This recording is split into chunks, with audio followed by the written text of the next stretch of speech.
Adventures on the Sword Coast, Chapter 5.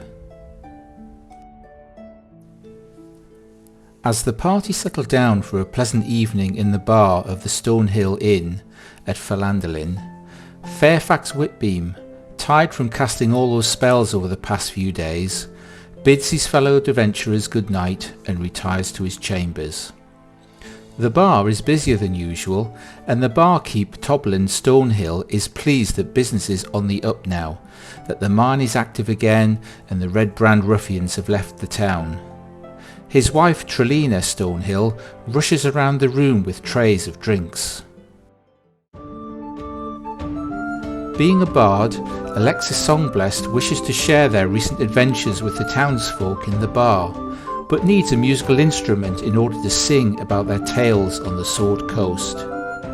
As he looks around the bar for inspiration, he notices a violin case in the corner of the room. Sat next to it is a tall male elf.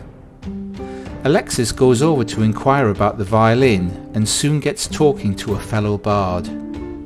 He opens the case and shows Alexis a beautiful handcrafted violin made from the finest wood from his homeland. Varnished and ornate, it is indeed a nice instrument. Alexis Songblessed inquires if the violin is for sale, but the elf does not wish to sell. However, he could be persuaded to gamble the violin against a suitable wager. Fumbling in his pockets, Alexis pulls out the magical clockwork amulet recovered for Nomengard, and considers using this as a wager against the violin in a game of chance. The elf pulls out a dice from his pouch and offers to play a game of high-low. A quick arcana check on the violin does not reveal that it is magical, but it is a fine instrument. Alexis is unsure about gambling the amulet for the violin, so he bids the elf good evening and returns to the others. As he departs, the elf says, "If you change your mind, I'm here all evening." The party survey the room, and the barkeep Toblin Stonehill pours yet more drinks for the thirsty customers, as Trelina Stonehill collects yet another tray from the bar. There appears to be quite a few miners in tonight, a few elves and dwarves, along with a few townsfolk, one of which they recognise as the smithy. Amos the Destroyer, noted for his reckless nature, asks Alexis why he didn't take the bet for such a fine instrument. "Come on," he says, and grabbing a few ordinary dice from Toblin, they both go back to the elf. It's not that Amos didn't trust the dice the elf had in possession, he just didn't trust anyone. Pleased that Alexis has returned for a game, the elf announces to the room that a game of chance is about to take place, and urges folk to gather round to watch. Alexis Songblessed rolls the 12-sided dice first and scores a 7. The elf now has to guess whether his dice roll will be higher or lower. Good roll, sir," says the elf. "I will go lower." His dice rolls across the table, spins, and slowly comes to rest on a 2. The gathered crowd cheer. Alexis, excited he might win, shouts "Higher!" as his dice bounces over the table. It comes to a sudden stop on the number 1. The crowd gasp.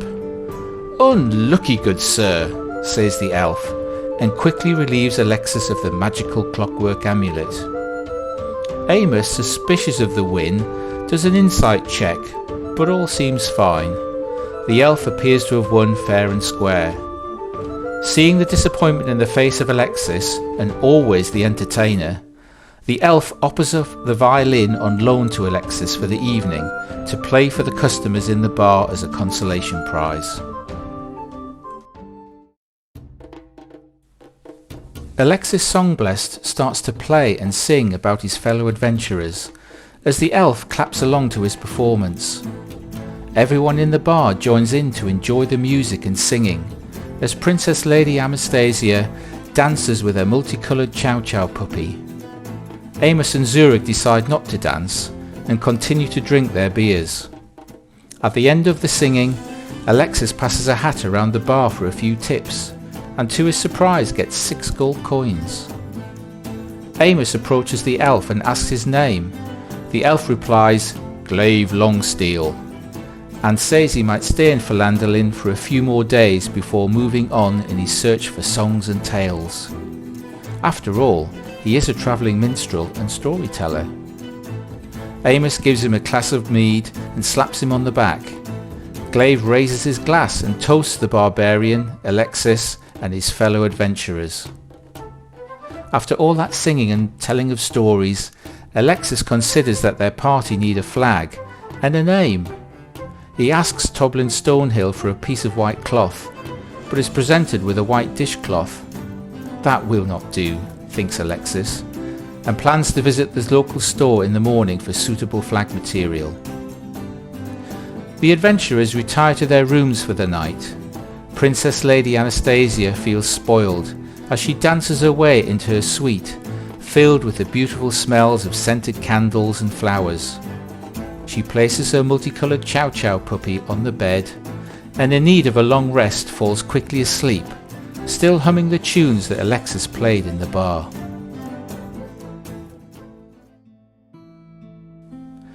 In the morning, the party assemble downstairs in the Stonehill Inn for a hearty breakfast. Trelina Stonehill offers them mushrooms on toast. However, after their adventures in Normangard, a few are put off by the thought of yet more mushrooms. Amos asks for half a roast pig and inquires about the whereabouts of Glaive Longsteel. Trelina confirms that he is also staying at Stonehill Inn, but pays his room rate on a daily basis. Trelina serves out a few plates of mushrooms on toast, and Amos the Destroyer asks about his half-roast pig again. As she goes off to find the barbarian some meat, Amos also shouts, "And a large beer with that order too." To the surprise of Trelina, Princess also asks for a beer. Amos shouts, "Don't let her looks deceive you." Looking back towards Princess, Amos realises he is digging a hole for himself, so quickly compliments Princess Lady Anastasia. Zurich asks for a glass of water, and Amos gives him a wry smile. Meanwhile, Princess, after catching the eye of Trelina, downs her beer in one, much to the shock of the barkeep's wife. Princess eats half a leg of roast pig, downs another beer, and decides to go shopping with Alexis. The choices Line Shield Costa, which mainly sells weapons, and Barthen's Provisions, a general store that just might sell something to make a flag, and possibly stock a musical instrument for Alexis to play. Fairfax has not joined them for breakfast, so Alexis, Princess, Zurich and Amos head off to the north end of town to Barthen's Provisions. They are greeted by the proprietor, Barthen Elmar, who informs Alexis that they do not stock any musical instruments, but could order a violin on the next supply shipment from Neverwinter. Alexis, now focused on his idea of a flag, purchases a blanket. Amos suggests he will need a pot of paint, so Alexis buys a pot of paint. Amos also suggests he will need a broom, so a broom is purchased. Amos further suggests some string, so Alexis buys a roll of string. Zurek, watching Amos shouting out a shopping list for Alexis, joins in with the suggestion of a wooden pot or vase, so the shopkeeper dusts off an old pot puree pot and adds it to their purchases. At this point, Amos the Destroyer suggests that it might just be easier to mug Glaive Longsteel for his violin.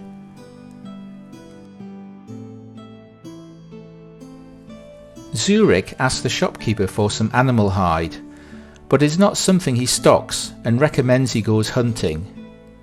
Turning to Amos, Zurich asks if he still has the pig from the farm. Unfortunately, there is no hide on this now, as Amos barbecued the animal and turned it into jerky. All this talk of food prompts Amos to ask Zurich if he is still hungry after their hearty breakfast. Meanwhile, Alexis Songblessed, still thinking about musical instruments, asks Barthen if he has a cowbell. The shopkeeper thinks that Alexis is the most bizarre customer he has ever had in his shop, but he does have a cowbell and adds it to the ever-increasing pile of merchandise. After paying for all the items, Barthen Elmer amusingly asks if Alexis will be playing the cowbell in the Stonehill Inn tonight. Ignoring the comment, Alexis goes off to paint his flag, consisting of a blanket, broom handle, string and black paint. What he has in mind, and the end result, is probably worlds apart, but the idea is sound. Princess, wanting some better weapons, goes to the line shield Costa to improve her inventory. Arriving at the store, she is met by a wide array of weaponry.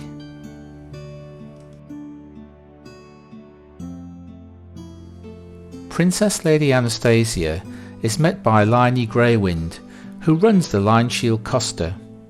She understands that Princess wishes to purchase a magical grey axe, but unfortunately the store only stocks standard weaponry. Liney takes her details, and if she hears of a magical grey axe for sale, she will get in contact with Princess. She notices that the line shield Costa has a number of daggers for sale at 2 gold pieces each, but wanting something special asks if there are any ornate daggers in stock.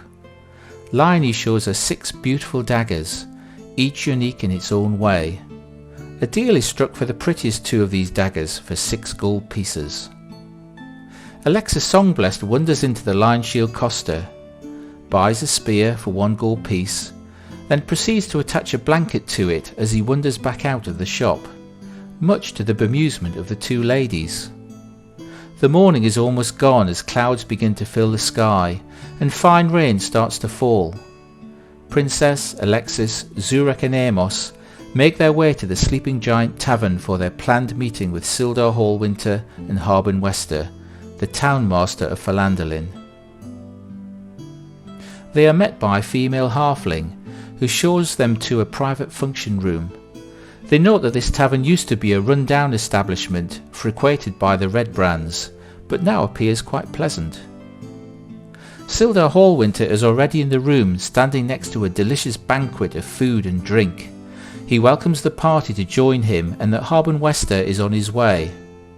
Amos greets Sildar on behalf of the party and apologises for Fairfax Whitbeam not attending, but he is assumed to be working on magical stuff. Harbin Wester arrives via a back entrance and mutters something about important matters he had to attend to. He then grabs a chicken leg and a glass of wine and asks if they are all fine. Amos explains that Fairfax Whitbeam is indisposed and Alexis Songblessed is in need of a flag, to which Alexis holds up his spear with a blanket and some black paint on it.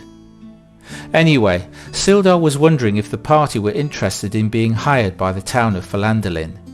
In these uncertain times, the town needs a group of peacekeepers to ensure stability, growth and wealth. Amos asks what the job pays. Harbin replies coin, food and lodgings will be provided. Harbin Wester was prepared to offer 20 gold coins each every 10 days for their services, and accommodation was already being prepared at the barracks. Harbin went on to explain that the town has money for guards and that Orcs had invaded the farmlands and one farmer had gone missing. These were troubling events. Phandalin needs a strong force of peacekeepers. This indeed sounds like an interesting proposition. Amos asks Harbin and Sildar to leave the room so they can discuss in private. After the party discuss their options, they decide to accept under their terms and ask Harbin and Sildar to return to the room. Amos the Destroyer requests 20 gold coins each up front, and a violin to be imported on the next trade delivery from Neverwinter for Alexis. Harbin puffs on his pipe and mutters, "If that's what it takes, you have a deal."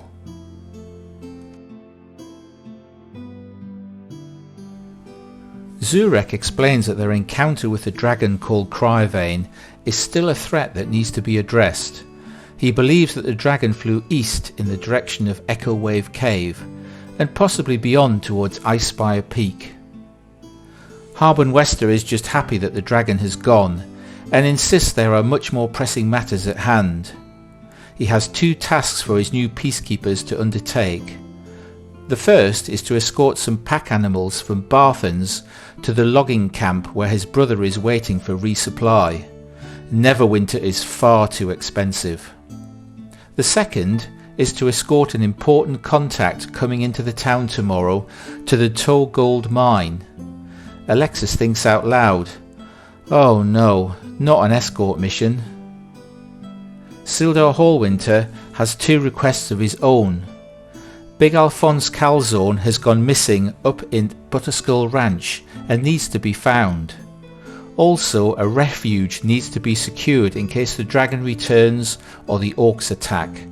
So the old fort needs to be made safe. Zurich asks where the Orcs came from, and Sildar guesses that the dragon could be chasing them down from the mountains.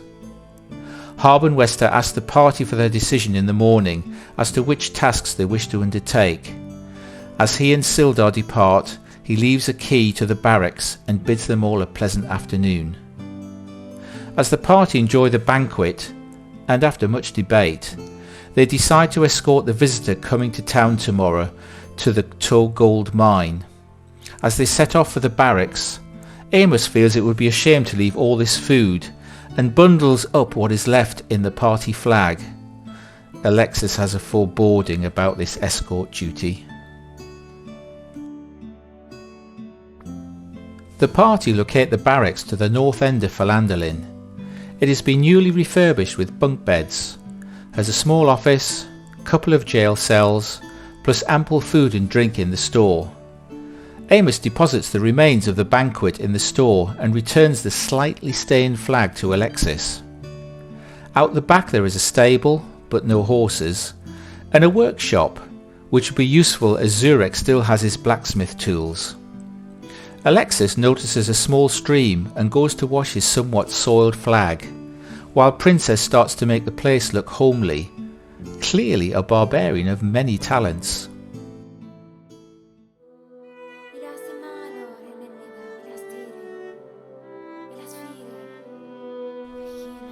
After a night in the barracks, the following day is wet, but not cold, a typical spring morning in Phandalin.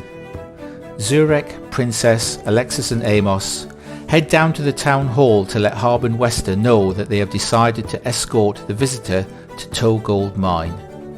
Harbin is pleased that the peacekeepers have decided to undertake his tasks, and he introduces them to Don John. "Well, howdy," says Don John as he walks up to the party. "I don't really need protection, but you're all welcome to travel with me to Toll Gold mine." Alexis rings his cowbell every time he says his name. Amos asks if they have any horses, but the town is not that rich, so it's a walk to the mine. Amos shouts, "Come on then, we're burning daylight, Don John." Alexis rings his cowbell again. Zurek decides to lead the party, about 100 paces ahead. It's going to be a long escort mission. Alexis mentions that they could go to the fort for Sildar after they have escorted Don John to the mine. He then rings his cowbell. As they head off into the light rain, Don John, small cowbell rings in the background, talks about his great deeds, being a miner, whaler, climbed mountains, traversed woods. The stories go on and on. Amos the Destroyer quickens his pace to join Zurek out at the front of the party.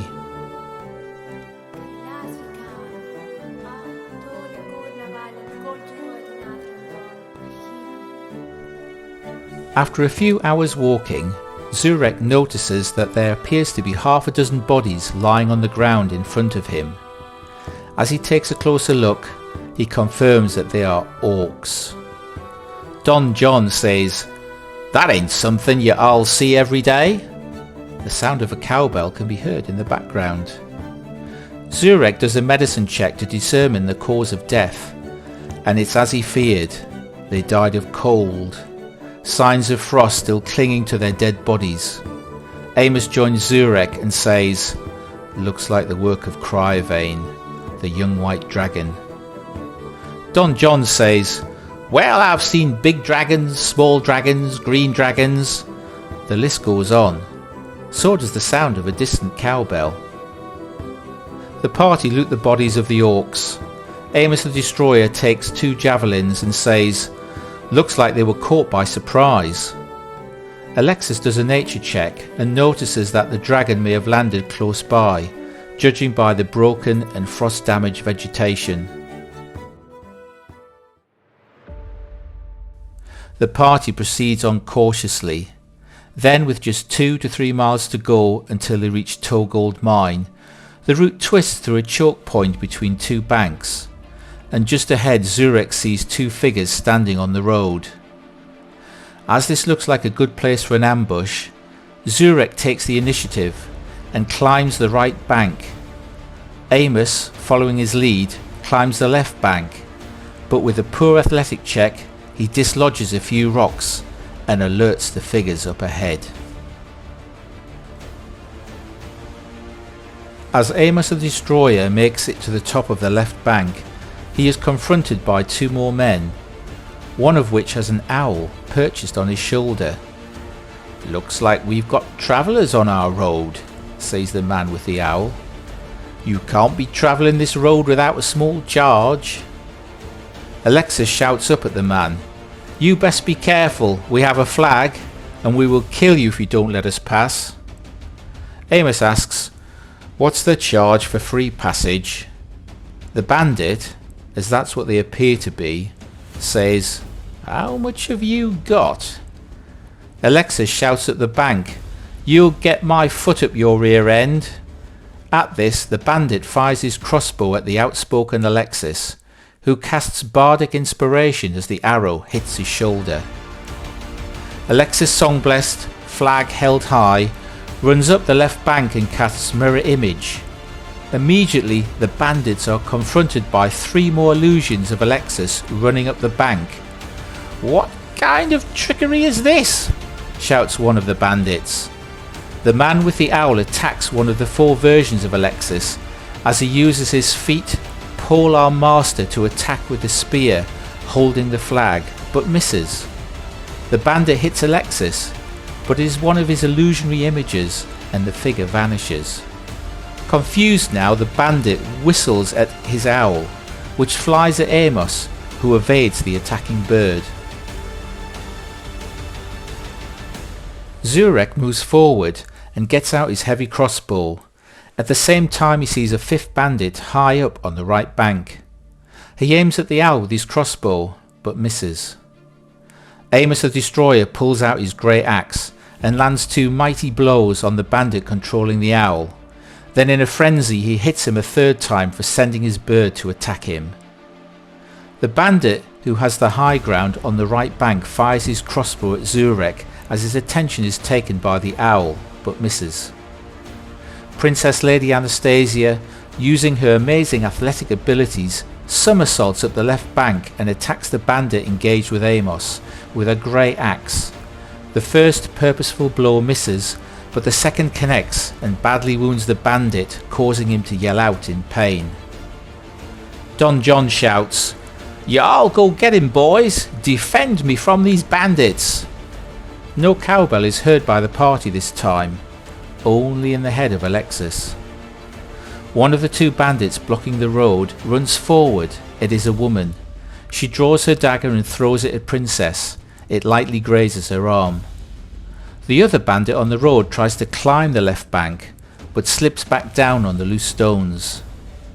The second bandit on the left bank fires his crossbow at Amos, but misses.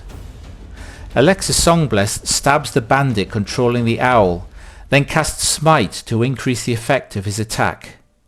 Finally, using his feet, Polearm Master, he knocks the bandit unconscious with the butt of the flag. The owl, seeing his master unconscious, attacks Amos as he flies by, but misses.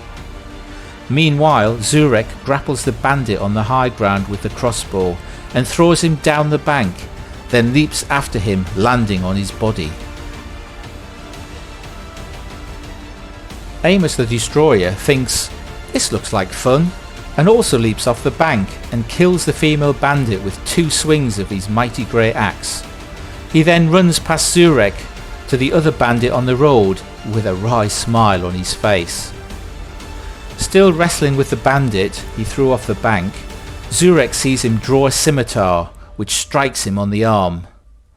In a rage, Princess moves forward to attack the other bandit on the left bank. He seems skilled with his scimitar and manages to parry the first blow from the princess, but the second strike from her finds its target. Don John says, "Hey, you guys are not half bad." The bandit on the road parries more blows from Amos, but his third hit lands and damages the clearly skilled bandit. He then attacks Princess but misses. Alexis shouts, "Come down here, stupid bird," as he casts vicious mockery, but the bird appears to take no psychic damage from the spell, so he sits on the body of the unconscious bandit. At this, the owl attacks Alexis but misses. Using Polearm Master, Alexis makes a reactionary opportunistic attack on the owl with his flag but misses. Zurek continues the combat with the bandit on the road, but they both miss each other. Amos the Destroyer unleashes 3 more blows with his grey axe on the bandit, who parries the first 2, but the third lands true and critically wounds him.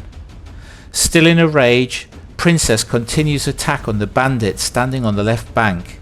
With 1 reckless blow from her grey axe, she strikes him down dead, then leaps down the bank to assist Amos. Her attack is parried by the bandit on the road, who then hits Princess and lands another 2 blows on Amos the Destroyer with his scimitar. The curved sword is now dripping with blood. Don John shouts, "Y'all doing fine," and with that he takes out his sling and fires at the owl, which lets out a hoot as the bullet hits it on the chest. "That's how you do it." Alexis grapples with the owl using his athletic abilities. He manages to grasp the bird. It struggles, but it is kept pinned. Zurek finishes off the bandit he is in combat with, but Amos misses the other bandit, as does Princess, although her second swing does cause some damage. In return, the bandit swings wildly at Amos and Princess, landing a blow on her as she is disadvantaged. Alexis Songblessed casts vicious mockery on the owl, saying, "Stop struggling or you will die." But the owl avoids any damage and manages to break free and fly away over the bank.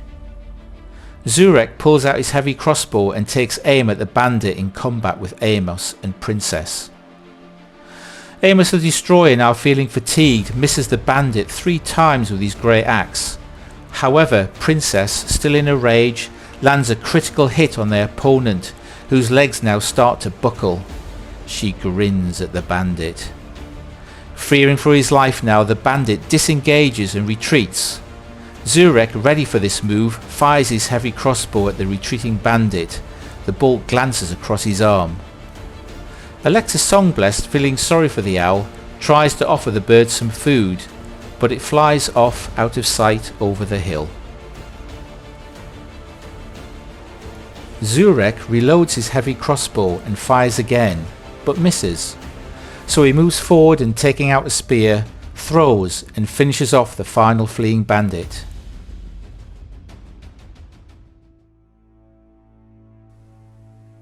Regrouping after the melee, the party search the bodies, and Princess Lady Anastasia recovers a light crossbow, 20 bolts and 3 scimitars.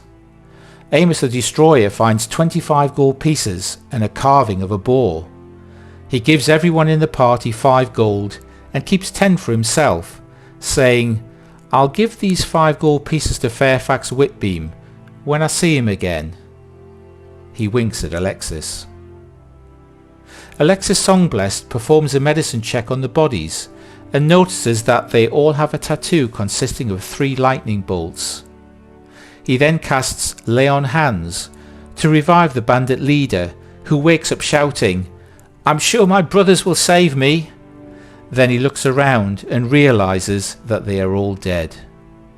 He then glances at Alexis and wonders why he has a blanket with a paint stain on it attached to his spear.